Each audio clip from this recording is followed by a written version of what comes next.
안녕하세요. 저는 이번에 라지 스케일 제너레이티브 데이터 프리 디스틸레이션이라는 논문에 대해서 발표하게 된 박한수입니다.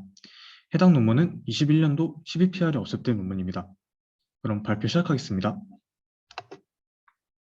우선 인트로덕션입니다. 이 널리지 디스틸레이션은 이 널리지 트랜스퍼, 모델 컴플리션, 그리고 세미 슈퍼바이즈드 러닝과 같은 분야에서 하나의 테크닉으로 사용되는 것이었는데, 이제 이 널리지 디스틸레이션 어프로치들은 원래는 트레이닝 데이터에 대한 접근을 필요로 했습니다. 그래서 이러한 한계점을 극복하기 위해서 나온 것이 데이터 프리 널리지 디스틸레이션입니다. 이 데이터 프리 널리지 디스틸레이션은 이 오리지널 데이터에 접근을 하지 않으면서 티처 네트워크의 널리지를 스튜던트 네트워크로 이동을 시키는 반복론들을 얘기를 하는데요. 이제 기존의 데이터 프리 널리지 디스틸레이션의 메소드들은 이 데이터들을 만들기 위해서 시간이 오래 걸릴 뿐만 아니라 이런 메소드들을 이제 라지 데이터셋, 즉 이제 레이블이 많은 뭐 하나의 이미지 클래시피케이션의 예시를 들면은 레이블이 많은 데이터셋에는 이제 확장을 할 수 없다는 단점이 있었습니다. 그래서 해당 논문에서는 이 제너레이티브 모델, 즉 겐을 이용을 해서 오리지널 데이터에 접근을 하지 않으면서 데이터를 생성을 해내는 메소드를 제안을 했고, 이 메소드는 이제 이 메소드를 라지 데이터셋에도 스케일 확장을 할 수 있는 방법도 같이 제안을 했습니다. 우선 릴레이티브 워크에 대해서 먼저 설명을 드리겠습니다. 첫 번째 릴레이티브 워크는 제너레이티브 이미지 모델링입니다. 이제 기존에도 이 겐을 활용을 해서 겐을 활용한 어그멘테이션을 통해 이제 모델의 성능을 향상시키는 케이스들이 있었는데, 하지만 이러한 메소드들은 라지 스케일 데이터에는 적용을 확장을 하기 어렵다는 점이 있었습니다. 이제 이 겐 외에도 리버시블 모델이라고 있는데, 이 리버시블 모델이 뭐냐면 이 현재의 액티베이션 스테이틱스를 리컨스트럭트 하기 위해 이 해당 레이어의 다음 레이어, 즉 어떠한 레이어를 통과한 다음에 나온 액티베이션 밸류를 활용을 해서 이 현재에 있는 레이어의 밸류를 리컨스트럭션을 하는 분야인데, 이것을 통해서도 이미지 제너레이션을 할 수 있다고 합니다. 그래서 이렇게 겐베이스드나 리버시블 모델 같은 반복론을 사용을 하더라도 해서 이제 현실적 리얼리스틱하고 하이 퀄리티 이미지를 생성할 수 있긴 하지만, 이렇게 앞에 말씀드린 이러한 메소드들은 오리지널 데이터에 꼭 접근을 해야 이제 그들만의 제너레이터를 만들 수 있다는 한계점이 존재했습니다. 이제 다음은 데이터 프리 널리지 디스틸레이션입니다. 해당 메소드는 아까 제가 설명드렸던 것처럼 오리지널 데이터에 이제 접근을 하지 않고 이제 어떻게 스튜던트 네트워크에 지식을 전승을 할까라는 방법론들을 연구하는 분야인데, 우선은 해당 분야의 대표적인 메소드로는 이제 티처 네트워크의 각 레이어에 저장되어 있는 액티베이션 스테이틱스를 사용하는 메소드들이 있습니다. 이제 이 액티베이션을 사용을 해서 이제 인풋을 넣었을 때 해당 액티베이션과 유사하게 나오도록 이 인풋을 옵티마이즈 시키는 방법입니다. 하지만 이러한 메소드들은 제가 아까 말씀드렸던 것처럼 옵티마이제이션 기반이기 때문에 이제 충분한 데이터를 만들기 위해서는 시간이 오래 걸립니다. 왜냐하면 노이즈로부터 시작해서 이 액티베이션 스테이틱스를 따라가기 위해 오랜 시간이 걸리기 때문입니다.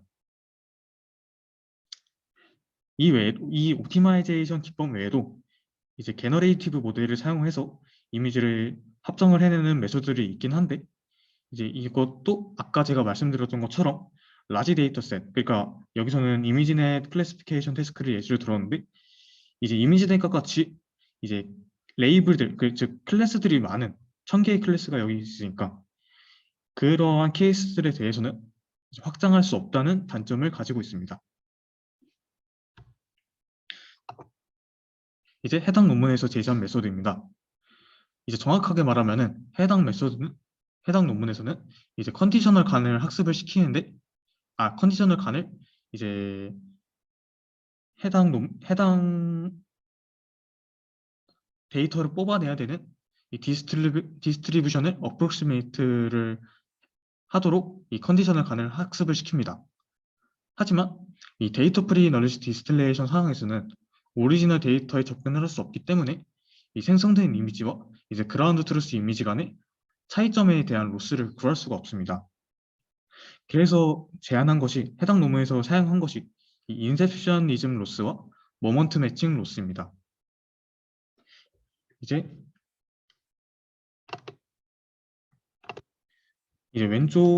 왼쪽에 보이시는 그림이 이제 해당 논문에서 사용하는 아키텍처인데, 여기에 대해서 간단하게 설명을 드리면은 이제 결론적으로는 해당 논문에서 학습시키는 거는 이 제너레이터입니다.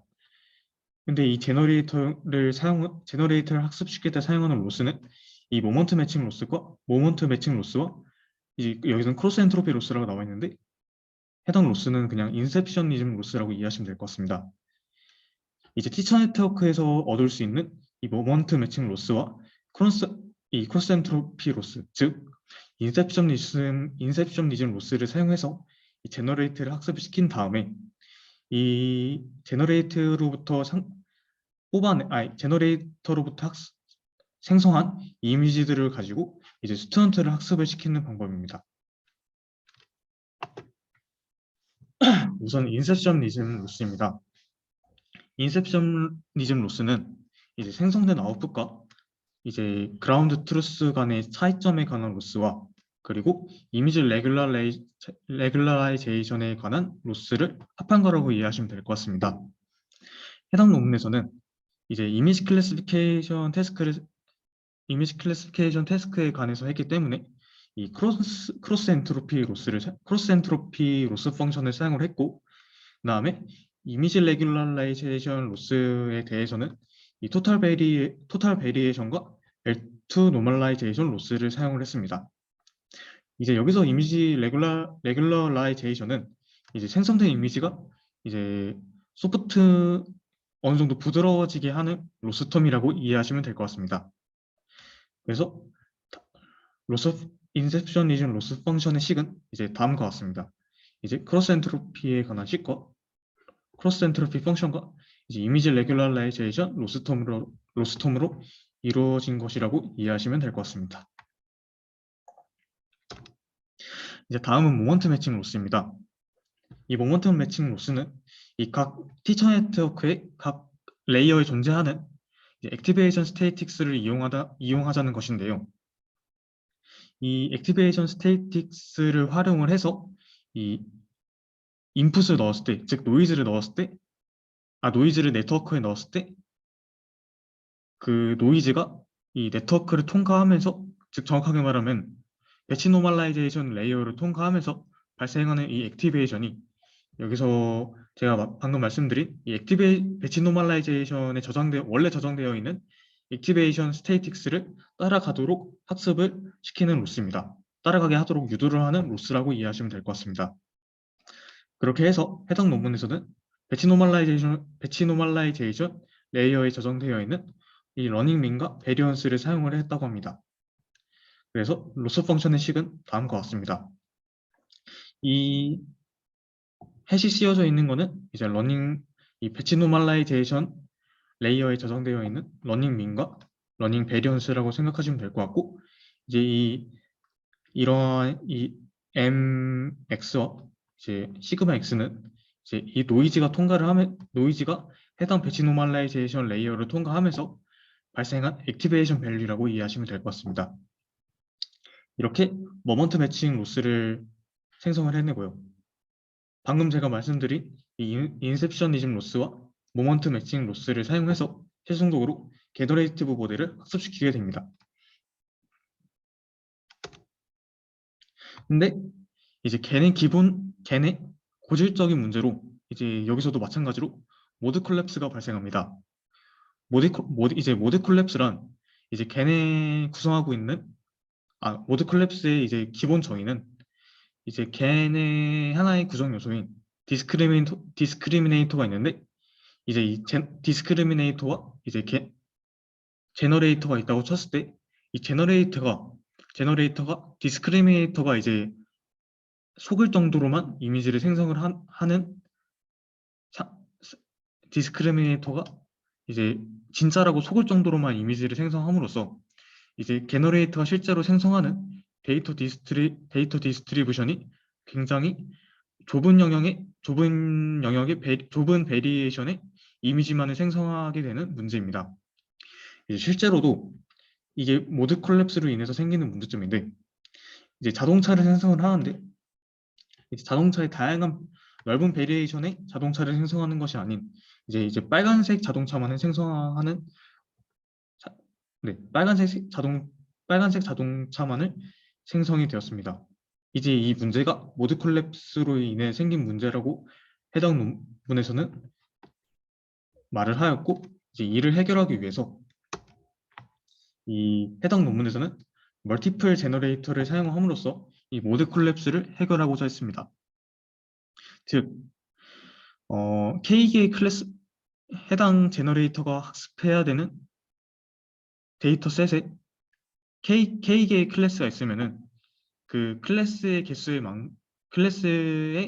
맞게 제너레이터를 생성을 하고 그리고 각 제너레이터는 한 개의 클래스만을 생성하도록 하여 이 모드 콜랩스를 해결하였다고 합니다. 이때 각 제너레이터에서 사용하는 모먼트 매칭 로스 같은 경우는 이제 배치 노멀라이제이션 레이어에 저장되어 있는 값들을 사용하는 것이 아닌 이제 트레이닝을 하면서 사용되는 이미지들을 몇 개 가져와서 몇 개 샘플링을 한 다음에 그 샘플링된 이미지들이 이 티처 네트워크에 통과를 하면서 발생하는 이 액티베이션 밸류들을 저장을 해준 다음에 이 모먼트 매칭 로스에 사용되는 이 액티베이션 스테이틱스로 사용하게 된다고 합니다. 이제 엑스페리먼트입니다. 해당 논문에서는 이제 해당 논문에서 제시한 메소드가 이제 더 복잡하고 즉 이제 더 많은 데이터 개수를 가지고 있고 더 많은 클래스를 가지고 있는 데이터셋에 대해서도 어느 정도 효과성이 있는지를 입증하기 위해서 사이파 10, 사이파 100 그리고 이미지넷 데이터셋을 사용했다고 합니다. 또한 싱글 제너레이터와 멀티플 제너레이터를 사용한 각각 싱글 제너레이터와 멀티플 제너레이터를 사용한 제너레이티브 모델을 각각 실험을 함으로써 이제 멀티플 제너레이터의 성능이 여러 개의 제너레이터를 썼을 때 성능이 향상되는지를 확인했다고 합니다. 이제 아래는 데이터셋에 대한 인포메이션입니다. 우선 사이퍼 10입니다. 이제 사이퍼 10에 대해서 엑스퍼리먼트를 할 때는 싱글 제너레이터만을 사용한 제너레이티브 모델을 대상으로 실험을 했고요. 이제 오른쪽 표를 보시는 것처럼 이제 해당 논문에서 제시한 메소드를 사용했을 때 우선은 기존의 데이터 프리 널리지 디스틸레이션 메소드들보다는 더 좋게 나왔고요. 성능이 앞서 나왔고 그리고 이제 오리지널 데이터에 접근을 한 메소드들에 대해서도 이러한 메소드들보다도 더 성능이 좋게 나온 것을 확인할 수 있었다고 합니다. 이게 실제로 사이파 10을 대상으로 제너레이티브 모델을 학습시킨 다음에 이제 이미지를 생성한 건데 이제 이 ADI가 지금 어댑티브 딥 인버전의 약자인데 이제 이 딥 인버전의 하나의 단점으로 뭐 생성하는 대상의 텍스처는 어느 정도 다양하게 나오지만 이제 백그라운드가 너무 단일화되어 있다. 그러니까 너무 다양하게 나오지 않는다라는 단점을 가지고 있었는데 이제 해당 논문에서 제시한 메소드를 사용하면은 이제 백그라운드도 어느 정도 베리에이션을 가진 상태로 이미지가 생성이 된다고 합니다. 다음은 사이버 100입니다. 해당 데이터셋에 대해서는 싱글 제너레이터와 멀티플 제너레이터 둘 다 이 두 개의 케이스에 대해서 모두 실험을 진행하였고요. 이제 싱글 제너레이터부터 보면은 이 싱글 제너레이터로 학습을 하고 테스팅을 했을 때 이제 기존의 기존의 그 데이터 프리 널러지 디스틸레이션 메소드들보다는 더 성능이 좋게 나왔지만 이제 오리지널 데이터에 접근을 하면서 학습을 한 메소드들보다는 성능이 약간 떨어지는 것을 볼 수 있습니다. 하지만 멀티플 제너레이터를 사용했을 때는 이제 이 방금 제가 말씀드린 이 두 가지 케이스들보다도 더 성능이 좋았다고 합니다.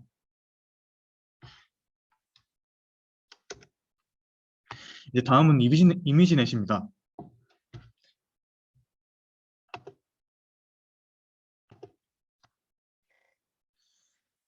다음은 이미지넷입니다. 이미지넷은 멀티플 제너레이터에 대해서만 실험을 했고, 이제 제너레이터의 개수는 이제 이미지넷의 클래스의 개수인 1000개의 제너레이터를 학습을 시켰다고 합니다. 이때 해당 실험은 빅칸과 딥인버전에 대해서만 실험을 했다고 하는데, 이에 대한 이유로는 제너레이티브 모델을 활용을 해서 이제 이미지넷에 적용을 시킨 케이스는 없기 때문에 이 두 가지의 케이스에 대해서만 비교를 했다고 합니다. 이렇게 비교를 했을 때 해당 모델이 이제 다른 메소드, 그러니까 빅감과 딥인버전보다 더 성능이 좋은 더 좋은 성능을 얻을 수 있었다고 합니다.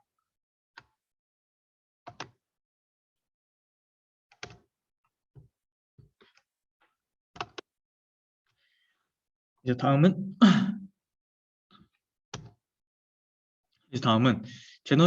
제너레이트 수에 따라 제너레이트 개수에 따라서 이 해당 모델의 성능이 어떻게 달라지는지에 대한 엑스페리먼트입니다. 우선은 해당 실험을 위해서 이미지넷 이미지의 사이즈를 32 by 32로 리사이즈를 시켰고요. 그리고 모먼트 매칭 로스를 개선하기 위해서 싱글 제너레이터는 이제 무빙 에버리지 모먼트를 사용했고, 멀티플 제너레이터는 이제 각 카테고리에 속하는 이미지들을 몇 개 골라서 그거에 대한 액티베이션 스테이터스를 계산한 다음에 사용했다고 합니다. 이때 한 개를 사용했을 때와 100개를 사용했을 때는 이 정도의 성능이 나왔고, 1000개를 사용했을 때는 이제 어느 정도 이 슈퍼바이스드 러닝, 이 같은 모델에 대해서 슈퍼바이스드 트레이닝을 한 것과 어느 정도 성능이 비슷한 것을 확인할 수 있었습니다. 이제 다음은 이 데이터 프리 널러지 디스틸레이션을 하는데, 이제 티스처 네트워크와 스튜던트 네트워크가 아키텍처가 다를 때 다른 상황에서 널러지 디스틸레이션을 했을 때 이 성능이 얼마나 떨어지는지에 대한 엑스페리먼트입니다. 이제 오른쪽 표를 보시면 되는데, 이제 같은 아키텍처를 가진 스튜던트 네트워크에 널러지 디스틸레이션을 했을 때는 성능이 조금 떨어지지만, 이제 여기에 지식을 다른 네트워크, 뭐 레지넷 18이나 모바일넷 V2에다가 이제 전승을 했을 때는 성능이 좀 많이 떨어지는 것을 볼 수 있습니다.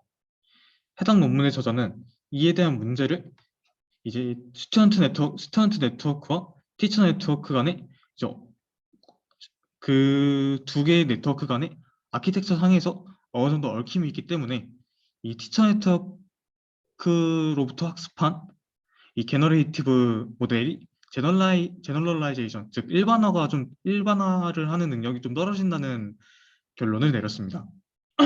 그래서 이에 대해서 개선을 하는 것이 퓨처워크라고 제안을 했습니다. 컨클루션입니다. 우선은 해당 논문은 이 인트리식 노멀라이제이션, 즉 배치 노멀라이제이션에 저장되어 있는 액티베이션 스테이틱스를 활용을 해서 이 제너레이티브 모델을 학습을 시켰고요. 이를 통해서 이제 사이파 10과 사이파 100에 대해서 이제 각각 95.02%, 72.02%의 성능을 달성할 수 있었다고 합니다. 또한 이전에는 이제 데이터 프리 제너레이티브 모델을 이제 이미지넷 데이터셋에 적용하는 케이스는 없었는데, 이제 해당 논문에서 제시한 메소드는 이제 처음으로 이미지넷 데이터셋으로 확장을 할 수 있었다고 합니다. 하지만 해당 메소드도 몇 가지 리미테이션이 있었습니다. 우선은 앞에 보셨던 것처럼 제너레이터의 개수가 떨어질 때 이제 성능이 많이 떨어진다는 리미테이션이 있었습니다. 그래서 앞으로의 퓨처워크는 제너레이터를 한 개만 사용하더라도 어느 정도 성능이 나오는 것을 퓨처워크로 제안을 했고, 이제 다음 리미테이션은 이제 티처 네트워크로부터 그러니까 티처 네트워크와 스튜던트 네트워크의 아키텍처가 다른 상황에서 이 널러지 디스틸레이션을 했을 때 이 스튜던트 네트워크의 성능이 좀 많이 떨어지는 문제점이 있었습니다. 이제 그거에 그거에 관한 원인이 이 제너레이티브 모델의 일반화 능력이 떨어진다는 건데, 이러한 문제를 해결하는 것도 또 다른 퓨처워크로 제안을 했습니다. 이렇게 해서 제 논문 리뷰를 마치겠습니다. 감사합니다.